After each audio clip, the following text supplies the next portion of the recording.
Baydaynanın kündügün kesken el, şekerim aydarın aymala bisken jel, muhtarday perzentin alıp bisken jel. Men Eskелді ауданы Абай атындағы орта мектебінің 6 сынып оқушысы Серік Саяттың. Сәлем. Қазақтың жері кең байтақ. Қазақ жерінде көптеген тарихи орындар мен табиғаты тамаша жерлер бар. Биыл Абай атамыздың 175 жылдығына орай мерейтой аталып өтуде. Ендеше мен сіздермен бірге Абай атамыздың туып өскен жері Жидебай жеріне саяхат жасаймын. Абай атамыздың мұражайы Жидебай жерінде сақталып қалған. Ол жерде Абай атамыздың қолданған бұйымдары, жазған шығармалары мен кітаптары сақталып қалған.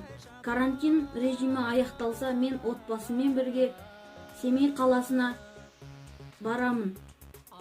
Абайдай дананың кіндігін кескен ел, шәкәрім айдарын аймалап ескен жел, мұхтардай перзенттің нәр алып өскен жер Семейім, Семейім. Абайдай дананың кіндігін кескен ел, шәкәрім айдарын аймала бескен жер, мұхтардай перзенттің нәр алып өскен жер Семейім, Семейім, Семейім.